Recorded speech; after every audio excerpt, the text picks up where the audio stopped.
अस्सलाम वालेकुम। मेरा नाम खुशिया बीबी है जी। मेरे 5 बच्चे ने। मेरा मियाँ खावन दिहाड़ी तपीदार है। बच्चे मेरे सब पढ़ते ने, 8वीं 9वीं 10वीं पढ़ते ने जी। मेरे 5 बच्चे पढ़ते हैं। थोड़ा जिहा दुकान पाई छोटी जी, इस वास्ते भी चलो थोड़ा बड़ा खर्चा घर दा टुरदा रहे। बच्चों की कापी पेंसिल, कोई किताब, कोई बैग शैग, 100 चीज़ों की जरूरत होती। बच्चे पढ़ते हैं, 5 बच्चे पढ़ते हैं, खर्चे ज़्यादा ने। खावन मजदूरा बंदा है जो लैके दिहाड़ी ला के आउंदा, मार के घर का खर्चा टुरदा है। छोटी जी दुकान है, बच्चों का खर्चा 250-300 रुपया बनता है, जो बच्चों का घर का खर्चा थोड़ा भला चलता रहता जी। अल्लाह की ज़ात करे मेरी दुकान से थोड़ा मान पै जाए, चलो मैं घर का बच्चों का खर्चा टोरती रहां, बिक्री भी होंगी है बहुत। 2 4 4 बड़ी बड़ी मेहरबानी जी।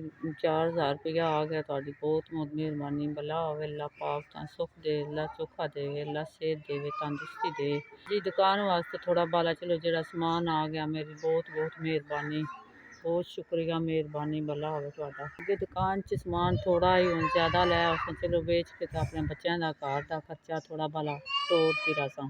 जिउंदे रहो, बाद रहो, वसते रहो। जिन्हां माड़ियां बंदियां दी मदद की भला होवे, बहुत शुक्रिया। अल्लाह पाक तुहानू चोखा देवे, सेहत देवे।